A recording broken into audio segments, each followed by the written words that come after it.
신명기 27장 1절에서 10절까지 말씀입니다. 하나님 말씀을 읽겠습니다. 모세와 이스라엘 장로들이 백성에게 명령하여 이르되 내가 오늘 너희에게 명령하는 이 명령을 너희는 다 지킬지니라. 너희가 요단을 건너 내 하나님 여호와께서 내게 주시는 땅에 들어가는 날에 큰 돌들을 세우고 석회를 바르라. 요단을 건넌 후에 이 율법의 모든 말씀을 그 위에 기록하라. 그리하면 내 하나님 여호와께서 내게 주시는 땅 곧 젖과 꿀이 흐르는 땅에 내가 들어가기를 내 조상들의 하나님 여호와께서 내게 말씀하신 대로 하리라. 너희가 요단을 건너거든 내가 오늘 너희에게 명령하는 이 돌들을 에발산에 세우고 그 위에 석회를 바를 것이며 또 거기서 내 하나님 여호와를 위하여 제단 곧 돌단을 쌓되 그것에 쇠 연장을 대지 말지니라. 너는 다듬지 않은 돌로 내 하나님 여호와의 제단을 쌓고 그 위에 내 하나님 여호와께 번제를 드릴 것이며 또 화목제를 드리고 거기에서 먹으며 내 하나님 여호와 앞에서 즐거워하라. 너는 이 율법의 모든 말씀을 그 돌들 위에 분명하고 정확하게 기록할지니라. 모세와 레위 제사장들이 온 이스라엘에게 말하여 이르되 이스라엘아 잠잠하여 들으라. 오늘 내가 내 하나님 여호와의 백성이 되었으니 그런즉 내 하나님 여호와의 말씀을 청종하여 내가 오늘 내게 명령하는 그 명령과 규례를 행할지니라. 아멘. 우리가 인생을 살아가면서 여러 가지 어려움과 문제를 만날 때가 참 많습니다. 영적인 삶도 역시 마찬가지입니다. 그러나 그런 문제와 또 어려움들이 다가왔을 때 우리가 하나 생각해 볼 것이 무엇이냐면 이 세상을 살아가는 사람들과 그리스도인은 그 문제를 대하는 태도가 다르다라는 사실입니다. 이 세상에서는 소망을 찾을 수가 없지만 예수 그리스도를 구주로 고백하는 그리스도인은 주님이 주시는 약속과 소망을 바라보며 살아가기 때문에 문제와 어려움이 다가올 때에도 소망을 가지게 되고 또 살아갈 힘과 능력을 우리 주님으로부터 공급받고 살아간다라는 그런 아주 큰 차이점이 있겠습니다. 이스라엘 백성들이 힘든 여정을 거쳐서 가나안에 도착하고 이제 입성할 수 있었던 것은 그들이 잘해서 그랬던 것이 아니라 하나님께서 그들에게 소망을 주시고 그들에게 약속을 주셨기 때문입니다. 이스라엘은 참 못난 모습을 많이 보였습니다. 그들이 했던 생각과 행동들을 보면 이들은 가나안에 들어갈 자격이 없는 것처럼 보입니다. 그러나 그들이 가나안에 들어갈 수 있는 것은 하나님께서 하신 약속 때문에 그들은 지금 가나안을 목전에 두게 되었습니다. 그런 가운데 하나님은 모세를 통하여서 이 가나안에 가게 되면은 가장 먼저 해야 할 일에 대해서 말씀을 해주고 있습니다. 이제 오늘 말씀에 보면 가나안에 들어가서 우선적으로 해야 되는 것이 돌비를 세우고 율법을 기록하는 것, 또는 제단을 쌓고 또 그 제단 가운데서 번제와 화목제로 하나님 앞에 나아가는 것. 이제 이것이 주되게 해야 할 일이었다고 오늘 말씀은 우리에게 가르쳐 주고 있습니다. 이렇게 해야 하는 이유도 역시 마찬가지였죠. 왜냐하면 이스라엘 백성에게 있어서 가나안은 하나님께서 주신 땅이고 또 이스라엘이 한 국가로서 출발하는 그런 시간이기 때문에 이제 이들은 하나님의 백성으로서 본격적인 삶을 살아가는 그 출발점이 되기 때문에 그렇습니다. 그리고 그 출발점 앞에서는 가장 중요한 것을 이야기하는 것이죠. 그 삶이 아름답고 또 하나님의 백성으로 살아가기 위해서는 너희가 이 시작을 하면서 꼭 기억해야 되는 것이 바로 하나님의 말씀을 기억하고 말씀을 새기고 그리고 그 말씀대로 살아가는 것이 바로 하나님께서 너희를 향한 가장 중요한 하나님의 말씀이다라는 것을 오늘 이 내용을 통해서 다시 한번 강조하고 있는 것입니다. 이 오늘 말씀을 통해서 오늘 우리가 살아가는 우리의 삶에도 역시 마찬가지로 적용할 수 있는 일들이 있는데요. 그 내용들을 한 두 가지 정도 함께 나누고 또 우리가 오늘을 살아갈 때에도 어떤 마음으로 하나님 앞에 살아가야 할 것인가를 다시 한번 기억하는 시간이 되기를 바랍니다. 먼저 첫 번째로 기억해야 되는 것은 우리가 이 땅을 살아갈 때 기억해야 하는 것은 바로 하나님의 말씀을 우리의 삶에 새기고 살아가는 것이 필요하다는 것입니다. 오늘 본문 2절에서 3절 말씀을 한번 보십시오. 너희가 요단을 건너 내 하나님 여호와께서 내게 주시는 땅에 들어가는 날에 큰 돌들을 세우고 석회를 바르라. 요단을 건넌 후에 이 율법의 모든 말씀을 그 위에 기록하라. 그리하면 내 하나님 여호와께서 내게 주시는 땅 곧 젖과 꿀이 흐르는 땅에 내가 들어가기를 내 조상들의 하나님 여호와께서 내게 말씀하신 대로 하리라. 아멘. 이렇게 기록을 하고 있습니다. 하나님께서 주시는 땅에 들어갈 때 큰 돌을 세우라고 명령합니다. 그리고 그 돌은 그 율법의 말씀을 새기는 돌이라고 그렇게 기록을 하고 있습니다.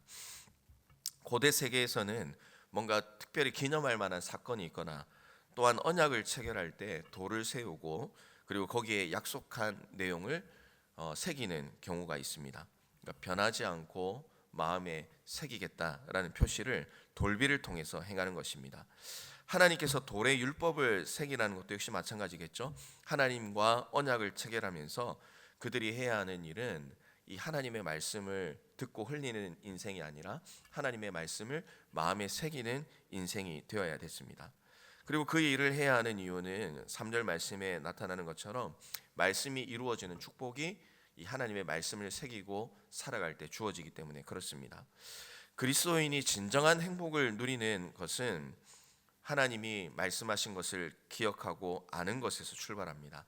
이 하나님의 말씀이 내 마음에 새겨지고 또 어떤 순간과 어려움들을 만났을 때 하나님의 말씀이 생각나고 떠오르는 삶을 살아갈 때 우리는 그때 하나님께서 나를 인도해 가시는 것을 말씀으로 경험케 해주시기 때문에 그렇습니다. 이스라엘 백성에게 있어서 가나안 땅에 들어가는 것은 물론 그 자체가 축복입니다. 그러나 가나안 땅에 들어가는 것이 끝이 아니죠.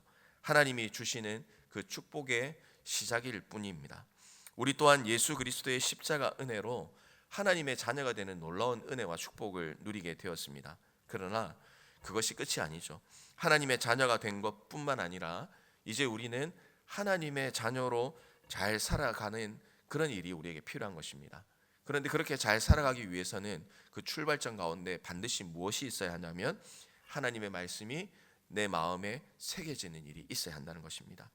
그런 일이 일어날 때에 말씀이 내 삶의 기준이 되고 그 말씀이 내 인생의 길잡이가 되는 그 하나님의 놀라우신 손길을 경험하는 출발점이 된다는 사실을 우리가 오늘 이 아침에 다시 한번 기억해야 되겠습니다. 사랑하는 성도 여러분, 우리는 하나님의 자녀로 살아가고 있습니다. 그러나 과연 우리의 마음 가운데에 하나님의 말씀이 아주 선명하게 새겨져서 구원의 백성으로 살아가고 있는지 우리 자신을 말씀 앞에서 돌아보는 것이 필요하겠습니다. 말씀에 충실한 삶을 살아갈 때 하나님께서는 우리를 어지럽고 혼탁한 곳에 두는 것이 아니라 어느 길로 가야 할지 분명하게 보여주시는 하나님의 손길을 그 말씀을 통해서 경험케 되는 놀라운 축복이 있게 될 줄로 믿습니다. 오늘도 말씀이 새겨지고 또 그 말씀으로 동행하고 말씀으로 하나님이 원하시는 길로 걸어 나가시는 우리 모든 성도님들이 되시기를 주님의 이름으로 축복합니다. 우리가 두 번째로 생각해 볼 수 있는 것은요, 우리가 하나님 앞에 기쁨과 온전한 예배자로 살아가야 한다라는 사실을 말씀을 통해서 기억해 보게 됩니다. 본문 4절 말씀입니다. 너희가 요단을 건너거든 내가 오늘 너희에게 명령하는 이 돌들을 에발산에 세우고 그 위에 석회를 바를 것이며, 신명기 11장에 보면 에발산은 저주를 선포하는 산으로 나옵니다. 그러니까 이 저주를 선포하는 산에서 이 하나님의 돌들을 세운다라는 것은 이 하나님의 말씀을 새기고 말씀대로 살지 않으면 저주가 임할 수 있다라는 그런 경고의 의미가 담겨 있다고 할 수가 있겠습니다. 그리고 5절 말씀에 보면 거기서 내 하나님 여호와를 위해서 제단 곧 돌단을 쌓되 그것에 쇠 연장을 대지 말지니라. 너는 다듬지 않은 돌로 내 하나님 여호와의 제단을 쌓고 그 위에 내 하나님 여호와께 번제를 드릴 것이며 라고 말씀을 하고 있습니다.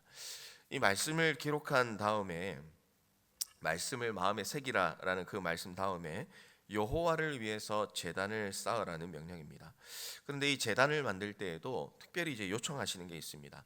연장을 대지 않은 다듬지 않은 돌을 사용하라라는 것은 우리가 또 생각을 많이 해봐야 되는 부분이라고 생각합니다. 하나님 앞에 제사를 드리고 또 하나님 앞에 예배를 드릴 때에 인간의 노력이나 또 손길 그런 외형을 통해서 하나님께서 그 제사와 예배를 받는 것이 아니라는 것을 이 말씀을 통해서 분명하게 우리에게 이야기하는 것 같습니다. 그럼 무엇이 필요한가? 오직 하나님의 은혜가 필요할 뿐만 아니라 우리의 신령한 마음, 정성이 하나님 앞에 드려지는 것이 필요하다는 것이죠. 그 제단이 쌓게 되고 나면 하나님의 명령대로 번제와 화목제를 드리고 또 그로 말미암아 하나님 앞에서 온 백성이 기뻐하고 하나가 되는 그 축복의 시간이 바로 이 제사를 통하여 일어나게 된다라는 것을 오늘 말씀은 우리에게 가르쳐 주고 있습니다. 특별히 예배 측면에서 본다면 이 이스라엘 백성이 하나님 앞에 제사를 드릴 때 어떤 외형이나 그런 것보다 마음과 또 정성을 하나님께서 보신다면 오늘 우리가 드리는 예배 또한 마찬가지입니다. 우리가 하나님 앞에 나와 예배를 드릴 때에 우리의 마음과 우리의 정성이 어떠한가를 하나님께서는 보신다는 것이죠. 제단은 하나님을 예배하기 위한 것입니다.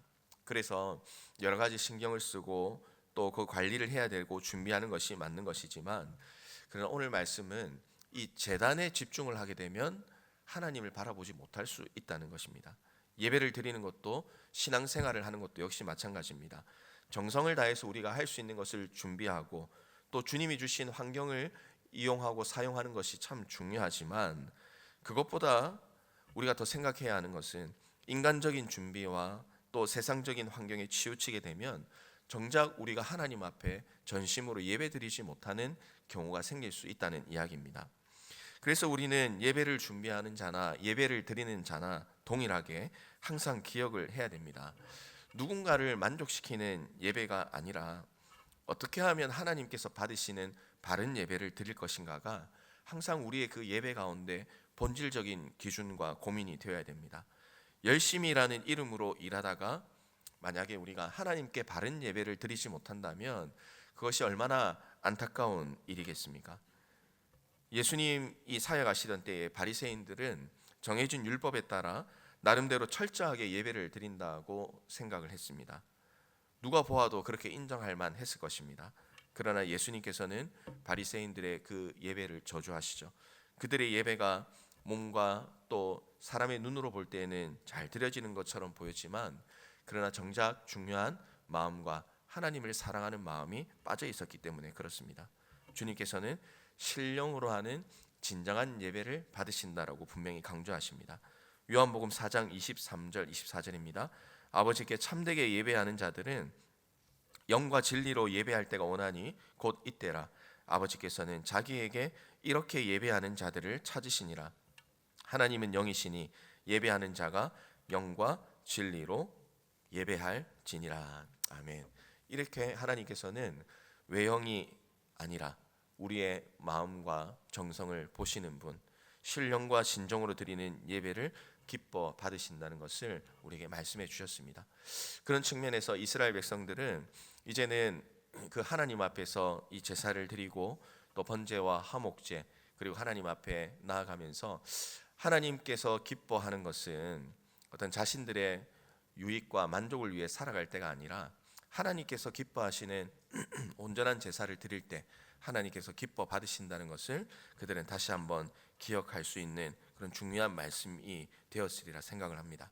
그리고 이어서 9절에서 10절은 다시 한번 강조를 하면서 오늘 말씀을 마무리하고 있습니다. 이스라엘아 잠잠하여 들으라. 오늘 내가 내 하나님 여호와의 백성이 되었으니 그런즉 내 하나님 여호와의 말씀을 청종하여 내가 오늘 내게 명령하는 그 명령과 규례를 행할지니라. 잠잠히 들으라, 주의 깊게 경청하라라는 의미입니다. 하나님의 말씀이 선포되고 또 그 하나님의 말씀이 새겨지고 하나님의 말씀으로 살아간다면 우리의 주장과 우리의 생각을 내려놓고 잠잠히 겸손한 마음으로 하나님의 말씀을 대하는 신앙의 자세가 필요합니다. 말씀을 들었을 때 또 말씀을 읽었을 때 우리는 주님의 말씀이 내 삶을 지배하게 해달라고 기도하며 나아가야 됩니다. 그리고 마음에 새긴 말씀으로 순종하고 기뻐하는 삶을 살아가는 것이 우리 그리스도인의 삶이라는 사실을 기억한다면 오늘 우리는 말씀과 동행하며 또 말씀으로 기뻐하는 삶이 얼마나 하나님께서 기뻐 받으시는 삶인지를 우리는 믿음으로 고백하게 될 수 있을 줄로 믿습니다. 말씀을 듣고 예배의 삶을 사는 것은 하나님의 백성이 되기 위해서 그렇게 하는 것이 아니라 구원을 받았기 때문에 우리는 말씀을 듣고 예배의 삶을 살아갈 수가 있습니다. 말씀을 정리합니다. 하나님께서는 축복의 땅에 들어가서 돌비를 세우고 제단을 쌓으라고 명령을 하셨습니다. 이것은 하나님의 명령을 따라서 살아가는 것, 또 하나님을 기쁘게 예배하는 것이 하나님 백성에게 있어서 중요한 일이자 또 하나님 백성에게 주신 축복이라는 것을 오늘 말씀은 강조하고 있습니다.